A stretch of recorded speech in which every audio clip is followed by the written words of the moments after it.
अयोध्या के राम मंदिर में जैसे जैसे जांच का दायरा आगे बढ़ता जा रहा है, एक के बाद एक खुलासे होते जा रहे हैं। बात सिर्फ चढ़ावे तक की नहीं है, बल्कि मंदिर ट्रस्ट की ओर से खरीदी गई जमीनों को लेकर भी तमाम तरह के आरोप लग रहे हैं। कहा यह जा रहा है, आरोप ये लग रहे हैं कि मंदिर ट्रस्ट की ओर से जिन जमीनों को खरीदा गया वो तय कीमत यानी सर्किल रेट से काफी ऊंची दरों पर ये यहाँ पर कई जमीनें खरीदी गई हैं। और पिछले दिनों हमने देखा था कि आम आदमी पार्टी के राज्यसभा सांसद संजय सिंह की ओर से कुछ इसी तरीके के सवाल उठाए गए थे। और अब अयोध्या में कांग्रेस के जो शरद शुक्ला जी हैं, जो कांग्रेस के नेता हैं, उनकी ओर से भी कुछ इसी तरीके के सवाल उठाए गए हैं। देखिए, इस वक्त हमारी मौजूदगी माजे सहनवाजपुर ये इलाका है और इसी इलाके में राम मंदिर ट्रस्ट की ओर से कुछ जमीनें खरीदी गई थी, 2 जमीनें खरीदी गई थी और इनको लेकर सवाल उठ रहे हैं। सबसे पहले अगर हम आपको तस्वीरें दिखा दें तो ये हाईवे से बमुश्किल से लगभग 200 से 300 मीटर ये अंदर ये पूरा इलाका है। और इस रोड से दाहिने तरफ अगर हम आपको दिखाने की कोशिश करें तो यहाँ पर देखिए काफी खाली पड़ी जमीनें हैं। और इन्हीं जमीनों में से एक जमीन को पिछले दिनों साल 2023 में 16/11/2023 को ट्रस्ट की ओर से खरीदा गया था। और इसमें चंपत राय जी हैं, उनकी ओर से ये खरीदा गया है और बंसल परिवार है, उन्होंने इस जमीन को बेचा है। देखिए सबसे बड़ी बात यह है कि इस जमीन की जो सरकारी कीमत है वो लगभग 1,73,00,000 रुपए है। देखिए, इस जमीन से जुड़े कागजात हम दिखा रहे हैं, 1,73,00,000 रुपए इसकी मालियत है। और जो खरीदा गया जमीन है लगभग 29 करोड़ रुपए में इस जमीन को खरीदा गया है। तो सवाल इसी को लेकर है कि तय जो कीमत होती है उससे इतनी ऊंची दरों में आखिर खरीदने के पीछे की वजह क्या है, इसके पीछे का पूरा मामला क्या है। हमारे साथ शरद जी हैं, हम उनसे बात करने की कोशिश करेंगे। शरद जी, अभी फिलहाल चूंकि आप अयोध्या के रहने वाले हैं, इस इलाके में अभी की क्या कीमत होगी जमीन की? देखिए, एक बात ये समझ लीजिए कि जो सरकारी रेट तय होता है जिसको मालियत बोलते हैं, हाँ। सरकार भी जब जमीन लेती है तो बहुत अधिक कर 4 गुना देती है। हाँ। लेकिन 1,73,00,000 रुपए की जमीन को 29 करोड़ से अधिक दाम में खरीदना, ये कहीं ना कहीं शक पैदा करता है। और एक ही परिवार से 2 जमीनें एक ही दिन में खरीदी गई। चंपत राय बंसल जी के द्वारा, ट्रस्ट के महासचिव हैं, उनके हस्ताक्षर बाकायदा इस पे हैं, उन्होंने इसको परचेज किया है। और जमीन जो बेची गई है ये तन्वी बंसल जी के द्वारा बेची गई है। उसी दिन उसी तारीख को एक दूसरी जमीन इसी लोकेशन पर जो बेची गई, जिसकी मालियत 9 करोड़ थी, ये देखेंगे आप, 9 करोड़, जिसको 55 करोड़ 47,31,800 में बेचा गया। तो मैं ये समझता हूं कि क्या अगर चंपत राय जी या ट्रस्ट के किसी सदस्य को अपनी व्यक्तिगत धन से जमीन खरीदनी हो तो क्या वो इतना बड़ा दिल दिखाएंगे? क्या इतनी पेमेंट, इतने गुना ज्यादा मालियत पे जाकर वो पेमेंट करेंगे? अब मैं समझता हूं कि यहाँ पर जिस तरीका घोटाला हो रहा है, देखिए, पैसा चंपत राय अपने मामा के यहाँ से लेके नहीं आए थे। यहाँ पर किसी ट्रस्ट के बैठे व्यक्ति घर का पैसा नहीं है। इस देश के करोड़ों राम भक्तों ने अपना समर्पण दिया है। तमाम गरीब महिलाओं ने कान की बाली या पैर का पैर उतार के चढ़ाया है। तमाम बच्चों ने अपने गुल्लक का पैसा निकाल के दिया है। उस चंदे के पैसे के, समर्पण के पैसे का बंदरबाट यहाँ किया जा रहा है अपने खास लोगों को प्रॉफिट पहुंचाने के उद्देश्य से। आज आप पूछ रहे हैं यहाँ पर रेट क्या है? सरकार ने यहाँ पर जमीन अधिग्रहित की थी। जमीन में जब अधिग्रहित की थी जमीनें, तब किसानों को कितना दिया गया था? भैया, कुछ किसानों को 3,30,000, कुछ को 4 लाख, 5 लाख, 6 लाख रुपए बिस्वा। इससे ज्यादा किसी को नहीं मिला है। मैं ये कह रहा हूं कि चलो ठीक है, अगर 1,73,00,000 मालियत इसकी है, बहुत लोगों का सवाल ये होता है कि भाई मालियत के ऊपर लोग बेचते हैं, तो 2 गुना बेचते हैं, 2 गुना, 3 गुना, 4 गुना बेचते हैं, मैक्सिमम 4 गुना बेचते हैं। लेकिन मंदिर ट्रस्ट को अगर जमीन खरीदनी है तो क्या अपने लोगों, इतना प्यार क्या है इस जमीन से कि उसकी लगभग 30 से 40 ऐसे व्यक्ति की जमीन, अपने ही खास लोगों की जमीन, अपने ही खास लोगों को। और ये मेरा अकेले का आरोप नहीं है, पूर्व में राज्यसभा सांसद माननीय संजय सिंह ने भी आरोप लगाया है।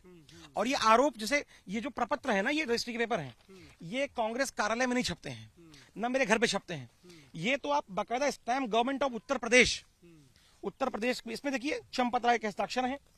इसमें आप और आगे आएंगे तो चंपत राय जी की चमचमाती हुई फोटो भी मिलेगी आपको। और दोबारा इसको देखिए, 1,73,13,000 रुपए की जमीन, 29,67,000 और 29 करोड़ 67 लाख रुपए में ये जमीन खरीदी गई। मैं ये कह रहा हूं कि जमीन कभी भी अगर इनको व्यक्तिगत खरीदनी होती तो मैं ये मांग करता हूं कि सिर्फ ये 2 जमीनें नहीं, अभी 3 मामले सामने आ चुके हैं। 2 हम लेकर आए, एक माननीय संजय सिंह ने किया है। अब मैं ये मांग करता हूं माननीय प्रधानमंत्री महोदय से, क्योंकि ट्रस्ट जो बना हुआ है ये केंद्र सरकार का बना हुआ ट्रस्ट है, और इस देश के अंदर लूट कहीं हो जाए ये अपराध है, लेकिन राम लला के दान पात्र में डाका डालना ये महापाप है। तो मैं ये मांग करता हूं कि जितनी भी जमीनों के क्रय विक्रय किए गए हैं उनकी जांच हो, और ये जो एसआईटी जांच कर रही है, एसआईटी जांच में ये भी जोड़ा जाए। सिर्फ चढ़ावा नहीं बल्कि ट्रस्ट की ओर से जो जमीनें खरीदी गई हैं, जो निर्माण कराया जाए। मांग करता हूं कि मंदिर ट्रस्ट ने जितनी भी जमीनों का संपत्तियों खरीद फरोख्त किया है उन सब की जांच हो, और उसके बाद एसआईटी की जो जांच रिपोर्ट हो मुख्यमंत्री को नहीं राष्ट्र के नाम समर्पित की जाए।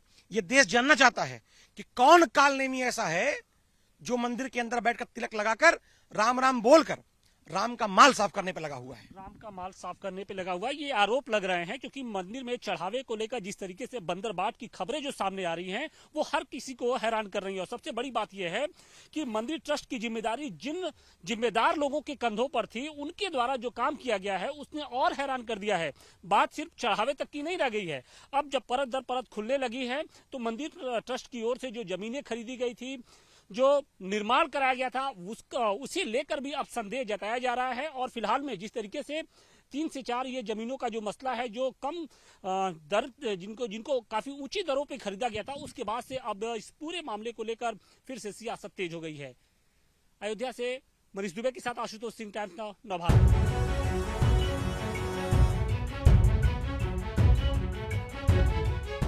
समाजवादी पार्टी एक गंभीर आरोप उत्तर प्रदेश के मुख्यमंत्री पर लगा रही है। अगर इसमें ताबड़तोड़ कार्रवाइयां नहीं हुई और लोग जेल नहीं गए और इसका पूरी तरीके से पर्दाफाश नहीं हुआ तो मुख्यमंत्री भी उसी चपेटे में है। यानी कि मुख्यमंत्री जी आज ये कहने जाएंगे अयोध्या कि मेरा हिस्सा कहाँ है, सबने तो लूट लिया, मेरा हिस्सा कहाँ है। और मुख्यमंत्री जी तो वो बला हैं जो शीशे से पत्थर को तोड़ देते हैं। ये बात मैं बहुत जिम्मेदारी से कह रहा हूँ।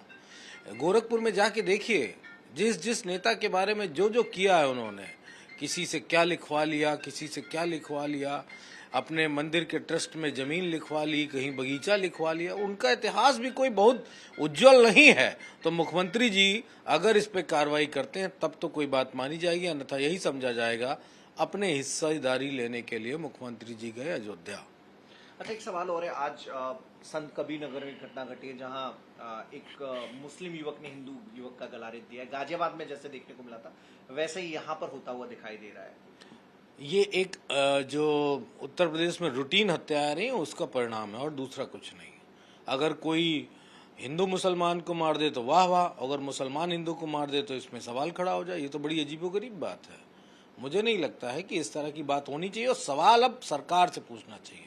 आप सभी लोग मुख्यमंत्री के पास जाएं और कहें कि आपकी हिंदूवादी सरकार में हिंदू सुरक्षित कैसे नहीं है, आखिर हिंदू पे इतना अत्याचार क्यों हो रहा है, हिंदुओं की हत्याएं क्यों हो रही हैं।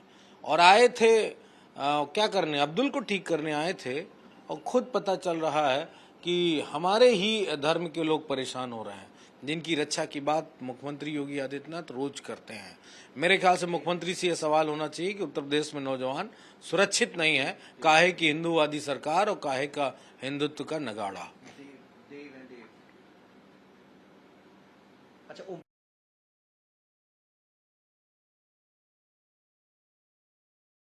बीच मुख्यमंत्री भी अयोध्या पहुंच रहे हैं, राम मंदिर भी जाएंगे। हालांकि चंपत राय जो मेन ट्रस्टी हैं, सचिव हैं, उनको इस पूरे दौरे से मुख्यमंत्री ने अलग रखा है।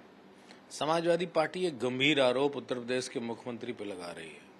अगर इसमें ताबड़तोड़ कार्रवाइयां नहीं हुई और लोग जेल नहीं गए और इसका पूरी तरीके से पर्दाफाश नहीं हुआ तो मुख्यमंत्री भी उसी चपेटे में है। यानी कि मुख्यमंत्री जी आज ये कहने जाएंगे अयोध्या कि मेरा हिस्सा कहाँ है, सबने तो लूट लिया, मेरा हिस्सा कहाँ है।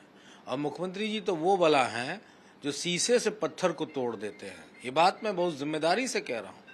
गोरखपुर में जाके देखिए, जिस नेता के बारे में जो किया है उन्होंने, किसी से क्या लिखवा लिया, किसी से क्या लिखवा लिया, अपने मंदिर के ट्रस्ट में जमीन लिखवा ली, कहीं बगीचा लिखवा लिया, उनका इतिहास भी कोई बहुत उज्जवल नहीं है। तो मुख्यमंत्री जी अगर इस पे कार्रवाई करते हैं तब तो कोई बात मानी जाएगी, अन्यथा यही समझा जाएगा अपने हिस्सेदारी लेने के लिए मुख्यमंत्री जी गए अयोध्या। अच्छा, एक सवाल और है। आज संत कबीर नगर में घटना घटी है जहां एक मुस्लिम युवक ने हिंदू युवक का गला रेत दिया है। गाजियाबाद में जैसे देखने को मिला था वैसे ही यहाँ पर होता हुआ दिखाई दे रहा है। ये एक जो उत्तर प्रदेश में रूटीन हत्याएं रही हैं उसका परिणाम है और दूसरा कुछ नहीं। अगर कोई हिंदू मुसलमान को मार दे तो वाह वाह, अगर मुसलमान हिंदू को मार दे तो इसमें सवाल खड़ा हो जाए। ये तो बड़ी अजीबोगरीब बात है। मुझे नहीं लगता है कि इस तरह की बात होनी चाहिए और सवाल अब सरकार से पूछना चाहिए। आप सभी लोग मुख्यमंत्री के पास जाएं और कहें कि आपकी हिंदूवादी सरकार में हिंदू सुरक्षित कैसे नहीं है। आखिर हिंदू पे इतना अत्याचार क्यों हो रहा है, हिंदुओं की हत्याएं क्यों हो रही हैं। और आए थे क्या करने, अब्दुल को ठीक करने आए थे और खुद पता चल रहा है कि हमारे ही धर्म के लोग परेशान हो रहे हैं, जिनकी रक्षा की बात मुख्यमंत्री योगी आदित्यनाथ रोज करते हैं। मेरे ख्याल से मुख्यमंत्री से यह सवाल होना चाहिए कि उत्तर प्रदेश में नौजवान सुरक्षित नहीं है, काहे की हिंदूवादी सरकार और काहे का हिंदुत्व का नगाड़ा। अच्छा, ओम प्रकाश राजभर जब ये कहते हैं कि जो ज्यादातर क्रिमिनल हैं वो यादव और मुसलमान हैं, तो उनकी ऐसी घटनाएं उसको उनको बल भी देती हैं। वो कटोरा लेके विधायकों की सीट की भीख मांग रहे हैं, क्योंकि स्टिंग ऑपरेशन दैनिक भास्कर का आ चुका है और उस स्टिंग ऑपरेशन में ये बात स्पष्ट हो गई है कि ये 3 करोड़ से लेके 8 करोड़ तक का इन्होंने टिकट का रेट रखा है। तो जाहिर सी बात है, अब इस तरह का अगर जहर नहीं उगलेंगे तो फिर योगी आदित्यनाथ उनको सीट भी नहीं देंगे, बीजेपी उनको सीट भी मुहैया नहीं कराएगी। वैसे गुप्त सूत्रों के आधार पर यह बात पता चली है कि शायद 1 सीट मिलेगी, तो बेचेंगे क्या खाक, ये भी बड़ी बात है। तो ओम प्रकाश राजभर क्या कह रहे हैं क्या नहीं कह रहे हैं ये बड़ी बात नहीं। बड़ी बात यह है कि मौजूदा राजनीति सिर्फ और सिर्फ पैसों की पे गिरवी रखी हुई राजनीति बन गई है। अगर ओम प्रकाश राजभर 8 करोड़ का टिकट बेचेंगे तो किस राजभर समाज की बात करेंगे या किस राजभर समाज के लिए बात करेंगे, किस अधिकार की बात करेंगे, ये महत्वपूर्ण होगा।